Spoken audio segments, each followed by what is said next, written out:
Welcome to the Conscious Dominance Podcast, where Andrew and Eric, two dominant men in dom-sub relationships, discuss how we approach our dominant roles from a conscious and loving place, and what we learn about ourselves through the deep intimacy that these power exchange dynamics make possible. Sit back and enjoy the show. Good morning, Andrew.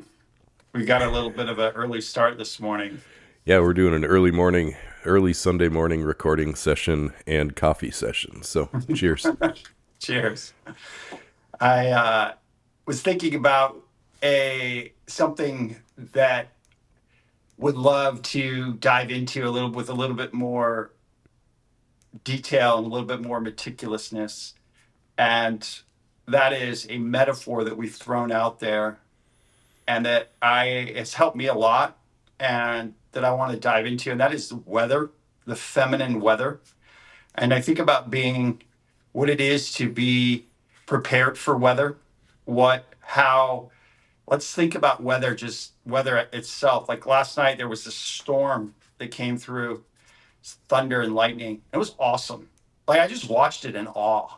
And I was watching it, I was like, when my woman is in her storm and there's thunder and lightning, can I watch her in awe?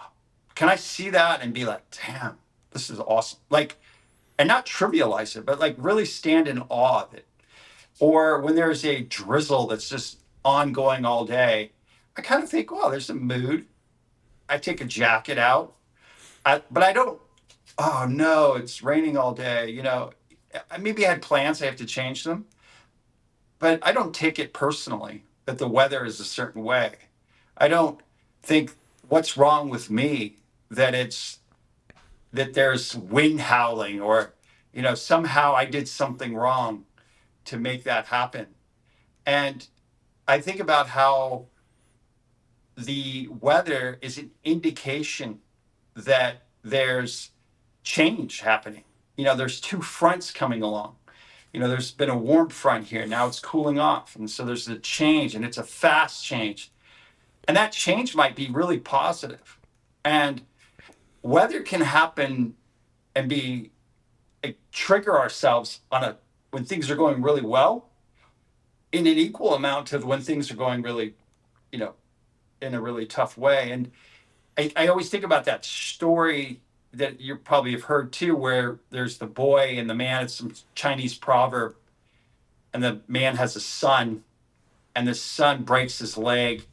And everybody comes around and is like, God, that sucks, because he worked on the farm. And the next day, the army came to recruit everyone for a war, and the guy couldn't go. And he's like, everyone says, oh, that's great, you didn't have to go. And then, it goes through the cycle. And then the next day, there's another thing that happens, and it sort of flips. So there's what everyone thinks is bad is good, and then what everyone thinks is bad, is good can be also bad. And just this same notion of where weather and the feminine weather is a indicator of information. And it's not necessarily information that we need to do anything. That is not necessarily an indication of her leading us in some way or directing us. It's our job to assess the situation. And what time of the month is it? What is her sleep situation? What is your situation? What have you been doing or not doing? What are the patterns that are there? Not to be afraid by it. And I think one of the big things is, and this is sort of what I'm giving here as an overview, and then I'd love for us to come back and parse this out. But what we definitely don't want to do is add more weather to the situation. So if it's stormy out there, and then all of a sudden I come out and I try to outstorm her storm, it's like coming out to the weather and start howling at the weather. It's absurd. That's how the weather feels about me doing that. That's how she feels when all of a sudden she's in her weather, and then I bring more weather to that. And that can come out anytime we're doing the deer, right? Anytime we're defensive. We don't think that being defensive is weather, but to her nervous system, that's we're not holding her. We are responding to her. We're reacting to her weather when we're defensive or we're explaining or we're reactive in any sort of way. And so the weather meets weather is not the way to get her out of weather. What she will do is stop being the weather. And as soon as she stops being the weather and you're the weather, the poles have switched. And all of a sudden, she's the one who's leading. She's the one who's in her masculine. And the way forward is that we actually want to be able to embrace the weather. The weather is not a problem. And how do we navigate the weather? And yeah, I just want to leave it at that. And I just want us to dive into this. It's stuff that we've talked about before, but I feel like I would love for us to parse it out for a good amount of time, like this whole session, and then really also speak about how us bringing our weather and the nuances of what that looks like and how that receives in her nervous system. And there's a couple other things related to this that I would like to speak to. And before I drop it, it's just the notion of how we can be also a co-regulating force. So like we can also be someone who calms her weather. We have that capacity, but the way forward is that it's not through stopping her weather. It's a different energy, and I would love for us to parse out how exactly that is done. Yeah, this will be fun because we can spend an hour playing with a metaphor and see how many different ways we can see the truth through it. And a couple things you brought up that really make this poignant in relation to the weather and her emotions and her expression is, first of all, the weather is always changing. Even on a day when it seems like, oh, it's sunny and beautiful all day, or it's rainy all day, still it's changing, right? The wind speed is changing moment to moment. It's warming up during the day and it's cooling down in the evening. Like the weather is always, always, always changing. And when we can see that a woman is a being who is built to always change, to not be the same in any moment as she was in the last moment, just being able to see that helps us recognize, I think, more of the reality of what a woman is, which can help us set down the resistance or the ways that we battle or fight back against her ever-changing nature. Because Correct. if we're expecting her to always be the same, we are going to live a lifetime of frustration and disappointment, or maybe worse, we will try to control her into being the same all the time and kill her spirit. So neither one of those things gets us anywhere that we actually want to be, which is, the same thing that brings all of these emotional storms, brings all of the desire, and it brings all of the fun, and it brings all of the excitement and the eros and the aliveness that she can bring to us when we can accept her in her ever-changing nature.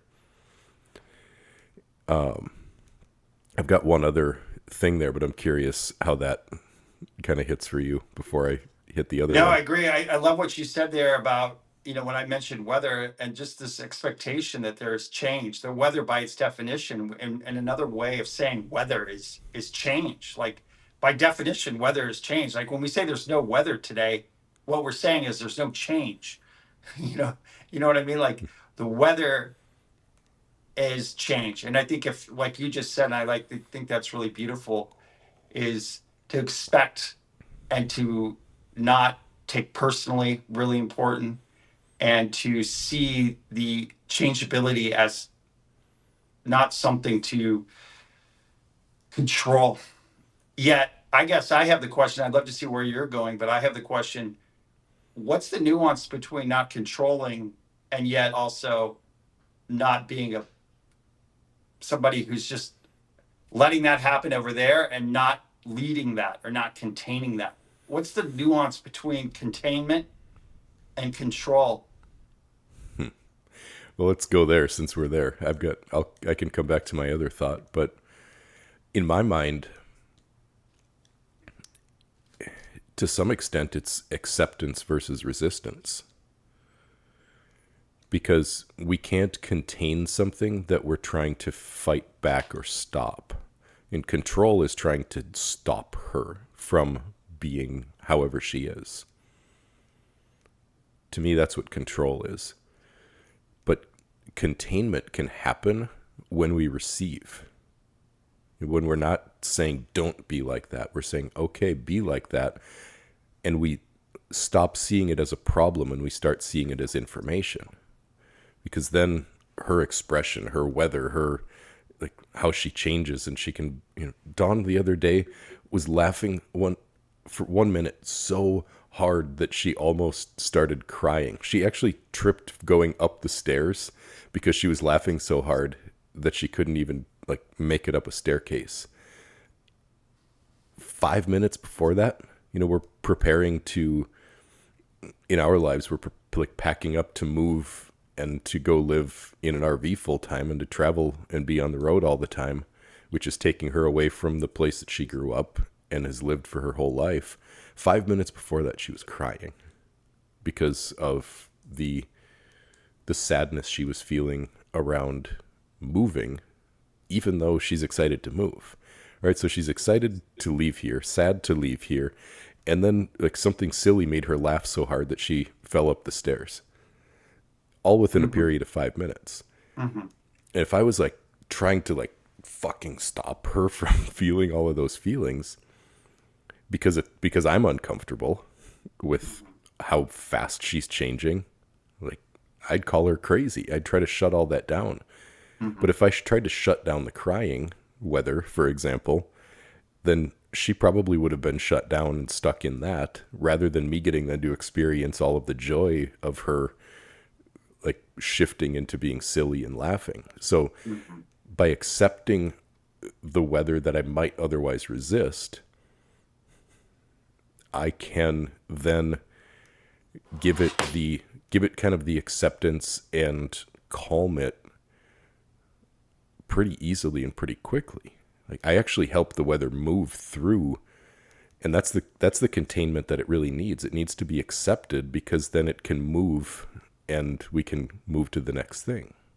And that's the containment, is being able to hold it, the way I look at it, instead of trying to control it and stop it.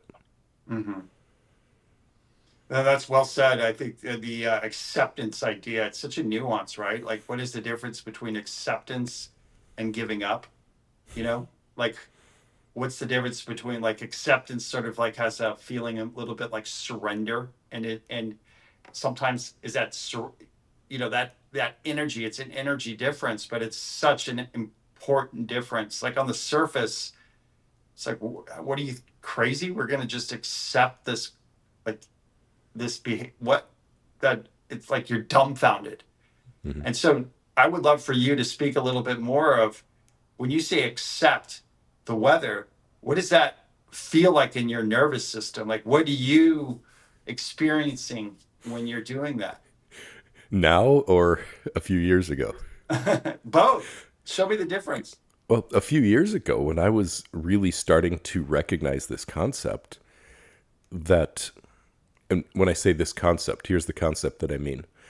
In dominance and submission, if I'm going to lead her, if I'm going to be in control in the physical side of life, meaning I'm telling her what to do, I'm in charge of the day-to-day parts of our life. If I'm going to be in control there, I have to be surrendered in the emotional part of our life. I do have to be able to let go. And that's the balancing force that allows dominance and submission to work. So before I realized that, I would like see her crying and I'd be like, don't cry, or I'd try to stop her from crying because I didn't like it. It didn't feel good to me when she was crying. And that came out of me like, you feel sad and I want you to not feel sad, because feeling sad wasn't something that I thought was okay. So back then it just felt really uncomfortable for me when she was feeling emotions that I didn't like. Mm-hmm. Now, what it feels like for me is, oh, she's crying. That's okay. Like, it doesn't fluster me. It doesn't bother me. I can just say that it's all right, that that's how she's feeling right now, and that's just how she's feeling right now. Maybe she'll feel that way all day. Maybe she'll feel that way for 30 seconds. I don't know. I'm surrendered to, and when I say surrendered, it's not a giving up, like you said. That's a really important nuance. It isn't a giving up and being like, oh, fuck, here, this is how this day's going to go. It's it's actually okay. She's feeling that way right now, and that is just how she's feeling right now, and that's all right. Now I'm not resisting how she's feeling. I can just go give her a hug. I think you said an important word right there earlier was accept. The difference between like a giving up is like you're not accepting what is. Mm-hmm. And I think when you speak about a surrendering or a just allowing for what is going on, we're accepting what's happening. And I think that there's a nuance there that I think is important. In the gene keys is something that I've worked a lot with Rachel, and just it's been really helpful. It's a kind of a spiritual path, mystical path from Richard Rudd. And he talks about he uses the I Ching, and each of the I Ching, there are 3 different ways that it manifests or is expressed, and one of which is its shadow. And he speaks about how when that is in its shadow, we need to allow, accept, embrace, and sort of these different stages of what it is when it's in the shadow. And it's in doing that it becomes transformed. And it's so counterintuitive, but I know this for myself. Like, there's no way for me to work through. I've had to deal with some addictions in my past, and there's been no way for me to really work through those until I fully accepted the reality that it was there, allowed for the feelings that I was feeling inside of myself, the void, and it allowed myself to be where I was and not have so much self-hatred, so much self-loathing. And so the same way that I had to learn to be kind and to be gentle to myself in states that I wasn't necessarily happy with, that as I'm able to do that with my own internal weather, I'm then able to do it with her and her internal weather. And I've done this really beautifully and wonderfully for pretty much all subjects with Rachel, except for one subject, which I don't want to get into what that subject is. Like, that's not right now what I want to talk about. But let me just say that whenever she brings up this subject, I freak out. And there have been subjects in the past where I freaked out, but I've worked through it. And this seems to be like the last subject that I'm not able to hold my internal weather. And so when she brings it up and she's in weather, I'm in weather, and we're just 2 storms. And then all of a sudden, my storm and my fire and my anger, like if I'm not careful with my weather, and this is what happens to a lot of men, that we have to be super, this is why our inner work and our inner assessment of where we are is so important. It can lead to anger. And anger, when it's lit, when a match lights it, it's dangerous and it's scary. And I've had to deal with a lot of anger stuff. And it's something that you forget even why you're angry. It gets to a point where you're just angry. And to get off of that space of anger, and then there's compound effect of anger. And it's something that I've really had to deal with. And what I've had to do is kind of go back and see what was the initial flame, what was the initial ember, what was the initial little pieces, where did the wind blow, and then as I did this work, I realized with Rachel's help, and she pointed it out to me, because I was going back and I was like, what's the pattern here? And she's like, I see it. This is what it is. This is where your Achilles heel, so to speak. And I think all of us men, we have an Achilles heel. And that metaphor goes back to this great warrior, Achilles, where he was impervious, except for on his heel, where if you got him there, you could get him. And we all kind of have our Achilles heel. And I think part of our capacity to hold our women and our feminine is for us to do our own work. This is where therapy, I think of therapy, the best thing about therapy is it's the opportunity for accountability and housing inspector. Don't get somebody you like and it's nice. I feel like you want someone who holds you accountable, and Yeah. you're a little bit like, and they hold you to the fire, and there's a respect level there too.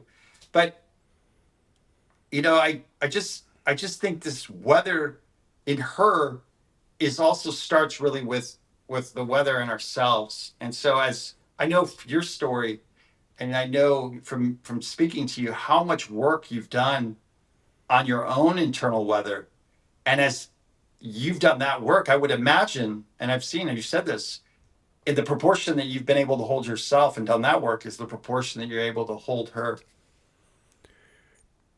Yeah, 100%, because I I cannot possibly stay calm and grounded in myself until when I'm being reactive to whatever she's feeling. So I've got to do that internal work. And one of the pieces of that, I guess what that makes possible, you use this word like embracing.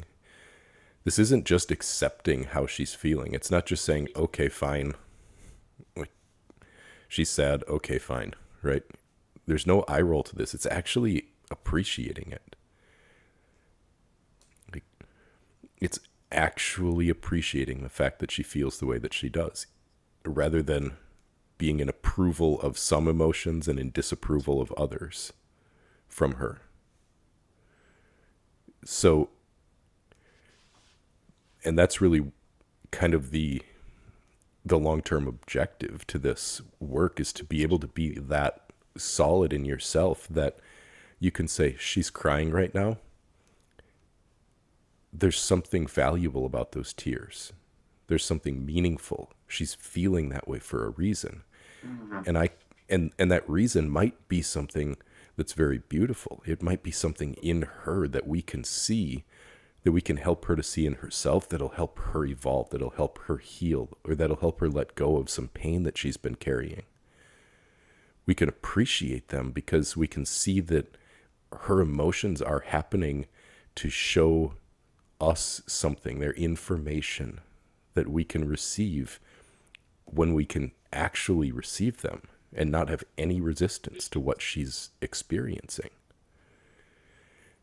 So this actually leads really, really nicely into the other thought that I had off of your initial words, which is the way that we feel about the weather, rainy days, wind, whatever it is that we don't like, the way that we feel about it internally, now I'm talking actual weather outside, shows us kind of how we react to reality, because we have no control over the weather whatsoever. It is what it is. So if we react to weather we don't like we're a victim of it, like it's happening to us, or if we react to the weather outside in some kind of disapproval, or we're angry about it, or wishing it was different, or hoping that it is nicer, or whatever it is, our ability to accept the reality of the weather teaches us a lot about how able we are to be present with reality in any extent, and to be present with reality that we don't control. Do we approach reality as a victim of reality, or do we approach reality as an acceptor of reality, and then working with that reality to make the day be whatever it can? Okay, it's a rainy day. Am I going to be pissy about it, or am I going to try to find something that this rainy day makes possible? Maybe there's things that I can do that I wouldn't get done if it was bright and sunny outside, whatever. Can I work with reality, or do I fight against reality? So if we can look as men at how we react to the weather outside, we can see a lot of how we react to things that we can't control. Correct. I think it's a great metaphor, but it's also real. Like what you're saying there is it's real. And I think about a couple things. One, join and lead. This notion, it's a great phrase. Rachel's really, she brings that home to me a lot, which is what is the situation that's out there? You're joining it, you're merging with it. You're not wishing to change it, you're not wishing to control it. And yet, once you're there and you're able to really assess, to have that situational awareness, then you could lead the energy somewhere. You can lead her somewhere. So that the art of being able to accept it, allow it, embrace it, and yet also lead into the situation and to move it and to nudge it in a different way. I give a specific example of this. So I was out with Rachel last night, and we were at a restaurant that we've been looking forward to going to for a long time. And it was crowded, and the lighting was actually bad, and the music was bad, and the bartender was bad. And we had been really excited to go here. She had been wanting to, like, she literally weeks had been following the Instagram and the whole thing. And the only thing that wasn't bad was the food. The food was actually really good. Um, but it got to a point where the bar was transitioning to become a club where they were going to start playing music. And both of us actually like dancing clubs and that things. But for whatever reason, the energy there and the transition from one to the other, she just completely had a lot of weather. And I mean, this was our night out. This was kind of a thing. And so I could have taken her weather, and she was the one who wanted to go there. And she was the one who, you know, was so excited about it. And then all of a sudden, she doesn't want to be there. And all of a sudden, everything's bad and everything's terrible. If I would have been like, first of all, not noticed that she had weather, or been in a space where I had my own weather and I wasn't paying attention to her, or when she had her weather, reacted in such a way where I didn't allow her to have that weather and been like, hey, you're the one who wanted to go here. Like, chill out. All right. We're going to go. We're going to finish this. And then we're going to go to the next place. Or took it personally somehow. Mhm. But I didn't do any of that. It was a situation, that was a particular situation where I was able to feel everything she was feeling. I didn't have any weather myself. I could have gone either way. If we wanted to stay, I could have stayed. But it was a situation where it was actually, I think, the right thing. And she didn't ask to leave, but I called for the check, paid for it, said, let's go. And then she was like, whoa. All of a sudden I was just like, yeah, no, let's go. But there was zero part of me where she could feel any part of me that was resistant to her energy. And I just grabbed her, held her, and I said, oh, it's so good. We'll find another, let's go somewhere else. I know a place down here. And as we were walking down there, I was just open. And the place that I had thought of going was farther down. And we walked by this one place, and she looked inside. We looked inside. She's like, oh, that's kind of cool. We didn't even know it was ever there. And I was about to, she was about to turn and walk away from it. And I was like, no, let's go. Let's go try it out. Let's try something new. And it had just the right vibe. And the place was like the last hour of being open, and it was small, and it was intimate, and the lighting was perfect. It was quiet, and it was perfect. And we had a great night, and the waitress great. And my story, I bring that story up because I think it's a great example of where I joined and led, and where I took her energy, didn't take it personally, didn't let it affect me. And she wasn't asking me to leave that initial place. She had no idea of, when we go, especially when we're out in public and we go out, she just hands over the reins to me. I mean, it is up to me what we do. But I need her information. I need her weather. Otherwise, if she didn't give me her weather and she was just composed and didn't want to ruin the moment or the night, we would have stayed at that place and she wouldn't have necessarily enjoyed it. And later I would find out that, oh, I didn't really like that. And I think so often women, they'll want to give their weather to their man because they don't want to ruin the moment. And I tell her all the time, ruin the moment. Like, don't be afraid to ruin the moment. Yeah. I got you. I got you. We got this. Well, and our part in that as men is we train them to shut down and not share it by reacting, by shutting it down, by getting upset. When you said it perfectly, you need that information. It is just like the weather outside. The fact that it is whatever the weather is outside is a part of the information that you need to know what you can and can't maybe accomplish today, what you can and can't do today, or how the day is going to go. It just is what it is. How she's feeling is like the weather. It's necessary information to work with, to be able to take the reality of the moment and then do something with it. Join and lead is a great way of saying that. A way that I've said it before is utilization, right? You have to utilize the reality of what is actually happening to work with it and go forward. Mm-hmm. Or situational awareness. We've talked about that.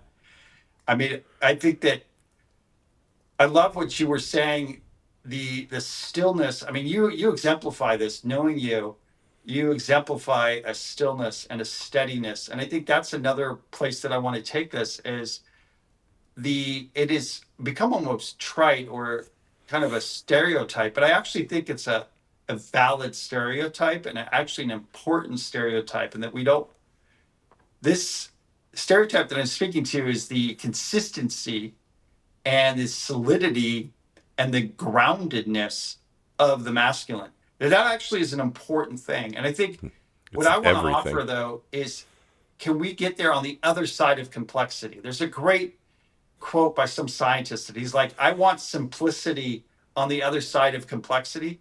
And what I want to say is to all the men, I want groundedness and consistency on the other side of your emotional storms. So you're going to be so much more anti-fragile when you've done your work. There's a great Nicholas Taleb thinker, talks about this word anti-fragility. And he talks about how when things have to control everything and things are they're brittle. And this old model is very fragile. And what is it to be anti-fragile? And I think to be anti-fragile in the masculine is that we've done our inner work because I've already felt all my shit and my pain. Whatever she's going to bring my way, I'm like, I already felt that. I already given myself the unconditional positive regard. There's not something that I'm ashamed of that if she finds out or says or brings up that I'm going to freak out about. That's really what it is and we've talked a lot about being untriggerable. That untriggerable looks like the consistency and the groundedness on the other side of the complexity of our emotions. And so what is it to be grounded and consistent and in that masculine presence and be anti-fragile on the other side of doing our work? That's not an easy call, but it requires, and here's the part of the ticket, it requires her to be in her feminine, to express. And there's going to be periods of time where it gets worse before it gets better. So where there are triggers that only she can bring to you. There are only storms that she can bring up to you. And I know that you've had that experience. We've talked about this where it's only our woman that can call us out in certain regards, because there's only our woman that we're actually going to show fully ourselves to.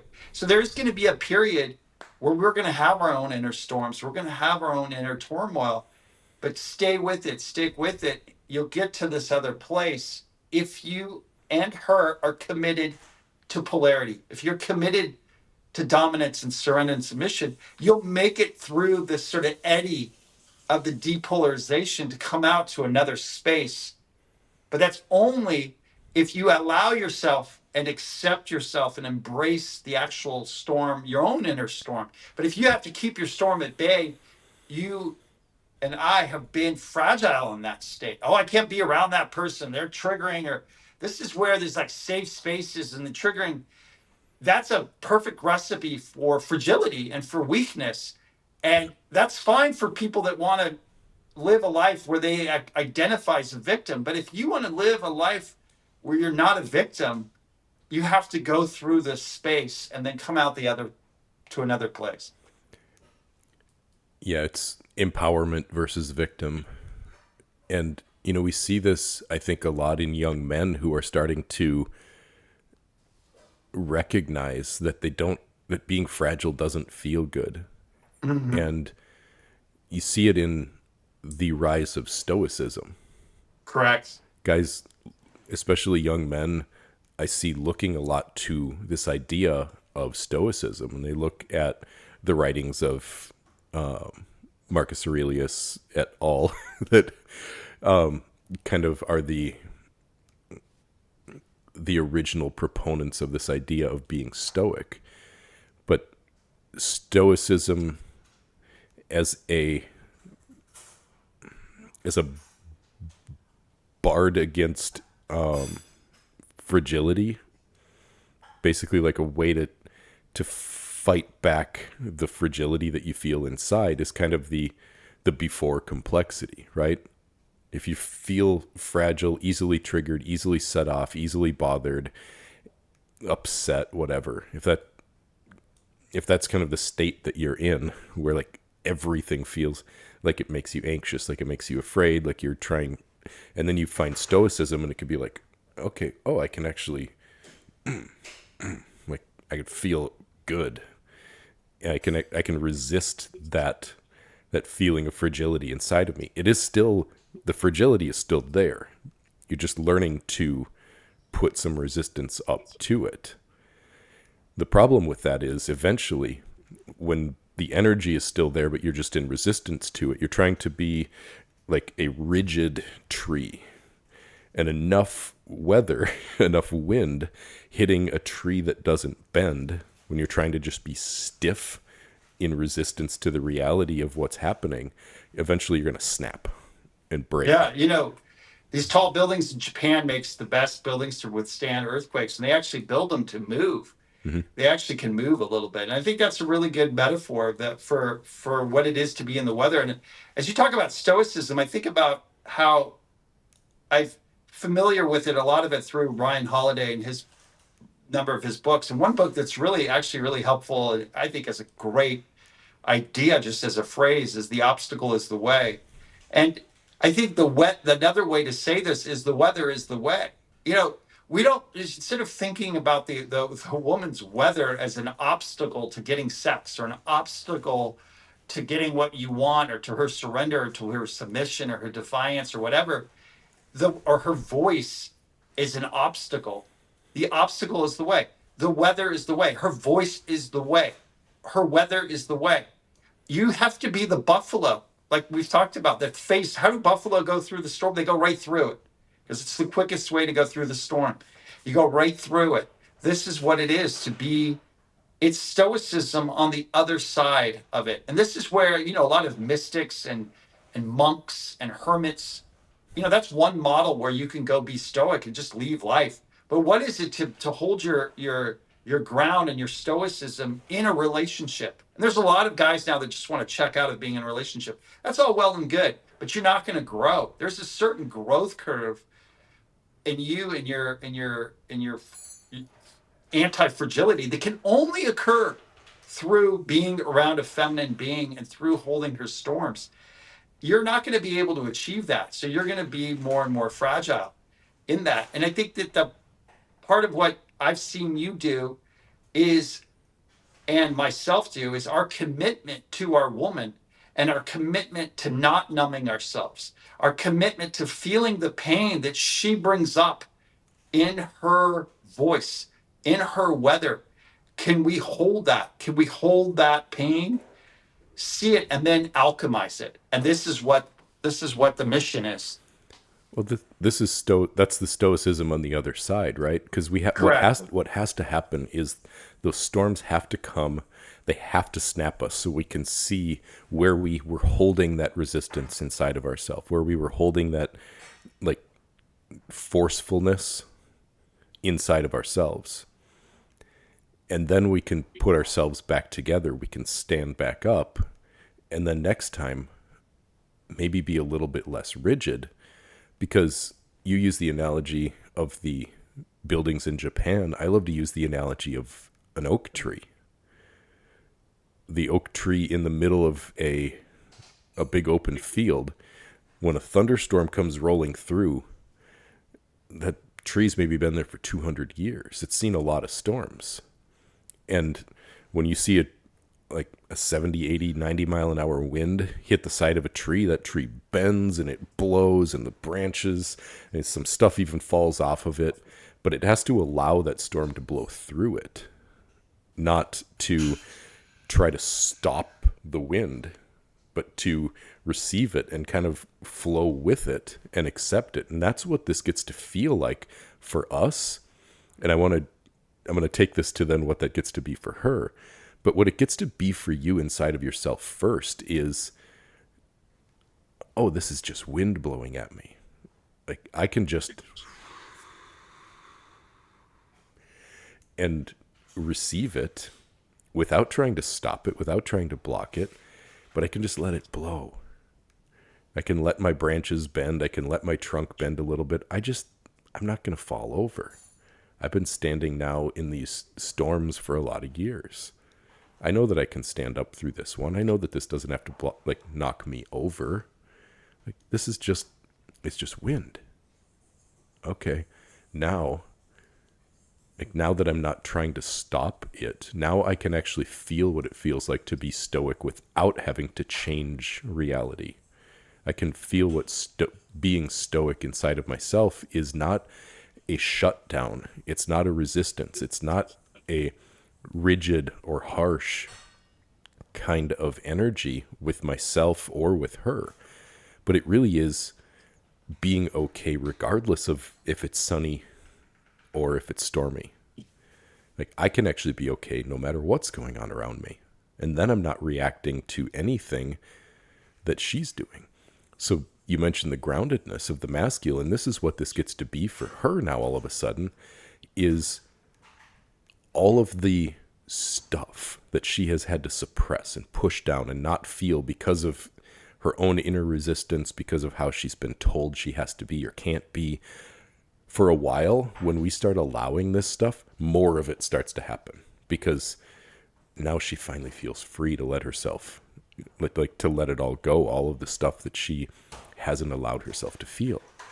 So we get lots of practice in the process of beginning to allow this, because now like her storms are going to increase.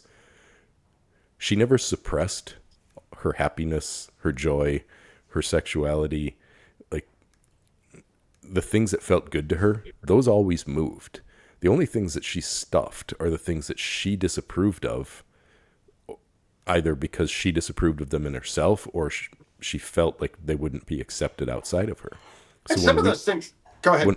when we bring acceptance to it, now all of a sudden her ability to let that energy that she had stuffed move out of her is going to come, which is the practice ground for us to receive it and to and to not react to it and to be okay in it. And by her being able to be however she is and having it not take you down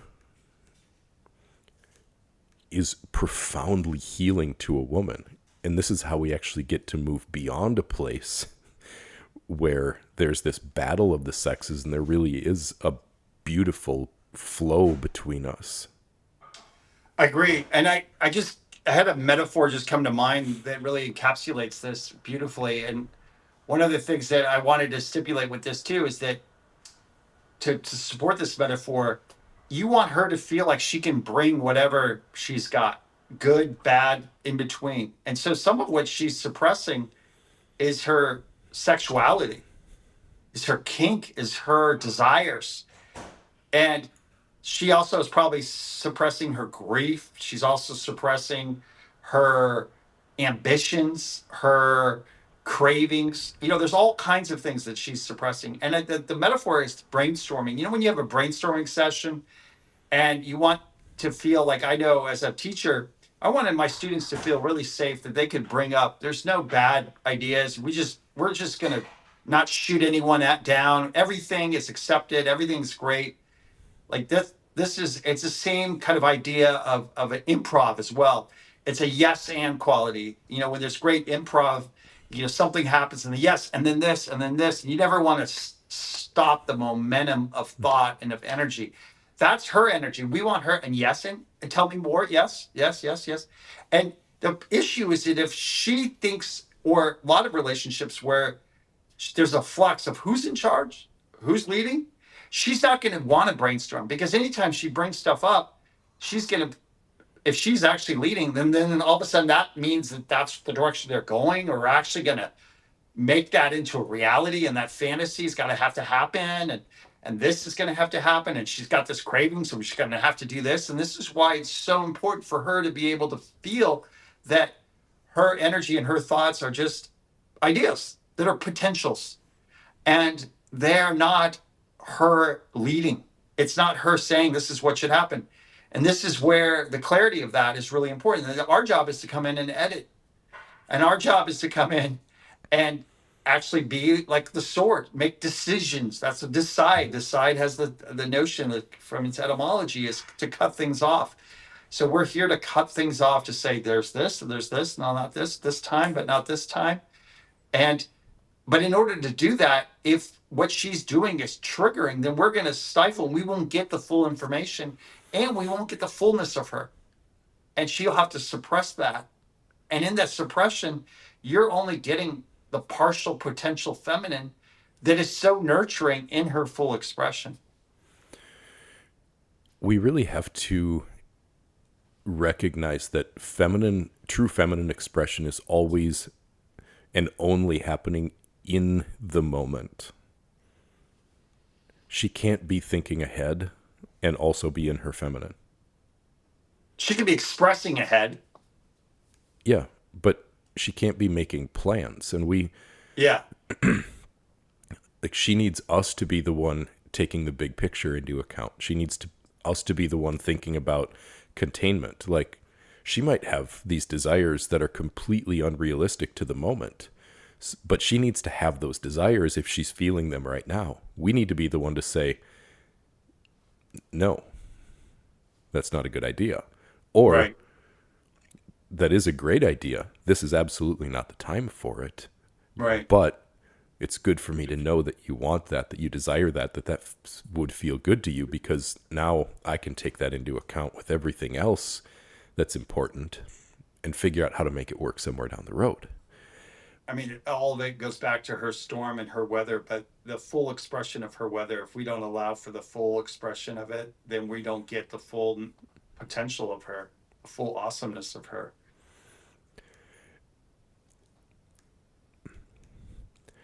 Yeah, so, oh yeah, I was talking about being in the moment versus the big picture. Yeah, Okay. yeah. And you were talking about that if she's planning about the future, that she's in her masculine. Yeah. So here's the thing that we have to recognize is that we are as masculine, feminine, man, woman, dominant, submissive. We are functional opposites. We're not the same. We have to be different because we complement each other in being exactly different from each other. So we need to be the one considering directionality and plans. She needs to be the one feeling in the moment. This is why guys will never inspire submission in a woman by being a go with the flow guy, because she needs to be the one that's go with the flow. We need to be the one that's creating order. We need to be the one that's creating structure and working with the desires that she has. And that when we piece these two things together in a way that's functional, now she gets to feel everything, but she doesn't get everything she wants. Most of the time we can create win-wins where we can have her having the experience she's wanting, but also be doing it in a way that's supportive of whatever it is that we're trying to accomplish. Right? That's the difference between control and containment or guidance. Like, sometimes it's no, sometimes it's not right now, baby girl. But I like the fact that you like that. Correct. And I think this is where it's an interesting thing with monogamy. I'm going to speak to this for just a moment. I think to truly be in a dom sub relationship is to be, I will say it this way, it is to be in a hierarchical relationship. She needs to be, whether, like, let's just take away whether or not it has to be fully monogamy at all times. It definitely has to be hierarchical. She definitely has to put you as her priority, and you need to put her as your priority, because otherwise she's going to take her desires somewhere else. She's going to go look to someone else to contain her. She's going to go look When you're not able to meet that, she'll go find it somewhere else. Within that commitment to that, you're also committing to periods of time where there is depolarization. You might need to have times that are not completely polarized. That might be a part of the relationship for a while. If during that period she takes her voice and her sex and her desire for containment somewhere else, you're not going to move through that depolarized period. You're going to get stuck there. It will become a habit. And I think that's why it's important to, that's what I have found to be, because I have been in open relationships and I am in a relationship right now that it's very monogamous and very hierarchical. And the opportunity for growth for me to stand in my masculine is so accelerated when I have her fidelity and her devotion and her voice and her desires pointed and in my direction. It is a powerful motivating tool and a powerful reward and a powerful reality for me. And We have, at some point, if we're going to be an actual dominant force in a way that radiates from inside of us, we have to gain control over our whims. We have to gain control over our reactivity. We have to gain control over maybe our tendencies or our patterns of saying, oh, if I can't have this here, I'm just going to go get it over there. correct. But to actually have the strength to stand in integrity to what it is that we're doing, what we say that we want, who we say that we are, to feel those whims, to recognize that they're there and not let them control us, to not let them be the thing that determines the way that we act. And that's a part of what makes these relationships so powerful, is what they require of us as men, to see those whims, to recognize the ease with which we can go to porn, like in today's culture, how easy it is in a lot of ways to go get validation from people outside of your relationship. Correct. Or go on to OnlyFans or get attention from girls that are just literally there giving you. That's a place where you want to go where you don't have to deal with your woman's weather. Well, guess what? You're going to stay at the fragility level, the simple Yep. level on this side of the complexity. You want to be the man that gets what Don said to you, where it's like this level of devotion, that only comes. How do you do that? When you have that impulse to go get that hit over here because you feel sorry for yourself and you feel like a little piece of shit and you want to go somewhere to feel better, you got to just sit with that feeling. I have to sit with that feeling and I have to be able to hold myself. I have to be able to be with my wave, with my emotional. Stan Tack calls the waves and the islands. I am definitely a wave, this emotionally needy little bitch. I need to sit with myself and hold myself and love myself and find compassion for myself and be gentle with myself and build into my life in my day opportunities for me to be in that space. And that's the very different energy than me going off and it being an addicting addiction is just filling a void. What's the void? My mom didn't love me or touch me enough or whatever. I had some trauma when I was young. I had all these things happen. I've had the trauma. I've had some massive trauma. Working through that, going through EMDR, going through these things, what you don't necessarily get rid of those things inside of you that feel that pain. You just are become aware of it. And when you're aware of it, it doesn't, you're not a sub to it. You're not submitting to your pain. You're literally there holding that pain. You're inner dominating that pain, but you're not condemning it same way you do with her. You're able to accept it, allow it, embrace it. You're able to take it and transmute it and alchemize that pain. Yeah. And move forward in a way where you come out the other side and you're untriggerable because you've already felt those things. You've already held yourself in that space. Mm-hmm. And that shame's such a great word. Shame is there because it's in the dark, because we're embarrassed. We don't want anyone to know. And this whole notion, I love what Brene Brown says, where shame is, I am bad, not I did something bad, but I'm inherently flawed. I am inherently wrong. I am bad. These issues plague men. I know they plague women too, but I think especially men. We feel like we're fundamentally flawed individuals who deserve to be punished, deserve flagellation. It's built into the whole structure of our religion. I'm not saying that you don't deserve to feel some pain, but the part of us that says that we deserve it, let me retract that and say, I'm not saying that we shouldn't feel the pain. The pain is necessary, but it's not there as punishment. It's there as a consequence. And that's a very different place. And it's that we can feel and be kinder to ourselves and more gentle. We're able to see those painful moments, and we don't have to match pain with pain anymore. We can be actually the father or the mother or the lover or the compassionate person to ourselves that we lacked. And when we can, that's reparenting. That's what that inner work is by definition. That's the result of it.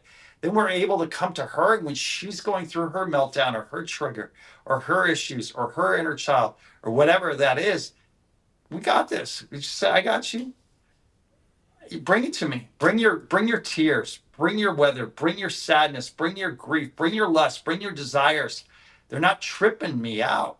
They're not, and that's why, and you know this, why it's so important to have a model of the masculine and the feminine and the leader and the surrendered submissive. Because if she does all of that and we don't have this dynamic, then all of a sudden everything, then we're going to go through it all like it's a spreadsheet that we need to go through and maybe and check and is it fair and is it right and can we do this and I don't know and like and we overly then that becomes a she and you or like it becomes too much in that like what I call that depolarized eddy, and that's where the storm and her weather is like it's not to be avoided. It's literally the definition of being a submissive woman is she's in her storm. Like if you have a woman and there's no storm, you don't have a sub.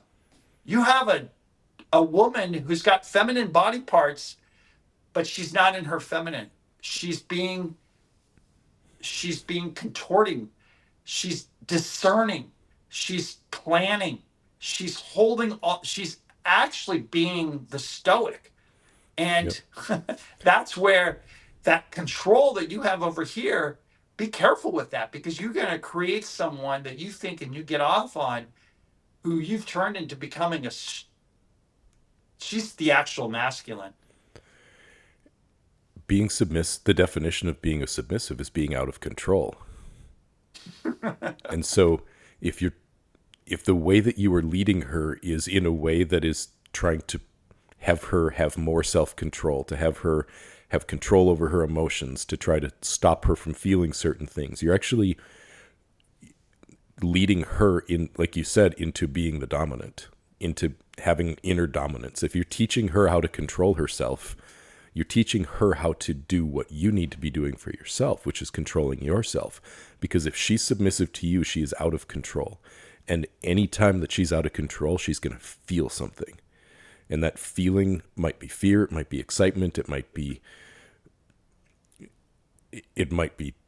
upset because it reminds her of something where she let go of control in the past and had it taken advantage of or taken for granted. Like every time she's out of control, she's going to feel something. So you're exactly right. You cannot control the weather and then want the uncontrollable weather, because she's either in control or she's not. She's either the submissive or she's not. And in order to feel all those things that we want as men who want to be dominants and who want to have a submissive partner, we're looking for something out of that, right? We want that devotion. We want that desire. We want her to have let go and to really come alive and to then be for her to give that aliveness to us to hold and to guide Exactly. and to lead. And she can't do that if she's also operating in a place where she's in her head and she's thinking and trying to figure out what can she feel, what can't she feel, how is she supposed to feel it, what's okay, what's not okay. And if she's having to contort, she's having to be nice to you or bring good weather all the time, or what you're going to get is someone who's going to fake her orgasms. You're going to get someone who's going to perform. She's going to perform her relationship to you, and a lot of women do this, and then they get these autoimmune diseases, or they get stiffed. There is a relationship between her health and her capacity to be in her weather. There, if she's repressing and keeping all that in, or constantly in a people pleasing mode, or a codependency that's just out there to the whole world, where she's just giving, giving, giving, and over giving, and being nice and placating. And goes back to the voice. When I say voice, that means the same thing as courage. It's not courage unless you're afraid. It's not a voice unless you might upset the moment, or you might say something that could upset him. Like, otherwise, you're just being nice. You're just saying shit that pleases him all the time. That's not using your voice. You're using your voice as risking his storm, risking ruining the moment. And when he's able to hold you again and again and again, guess what? These things, that the storms die down. The weather does become calmer. The weather does have a certain rhythm to it. And that's when you start being able to surf. That's when you're starting able to really play and move and really be in this place that's the pure inner dominance that is fun. Like, and it's awesome. Yeah. But that's the fun and the play on the other side of the work is so much more sustainable. It's so much more sustainable. This is a lifetime of pleasure and fun. And this is what you are living. This is what I'm experiencing. It doesn't go away. It gets better and better and better and better.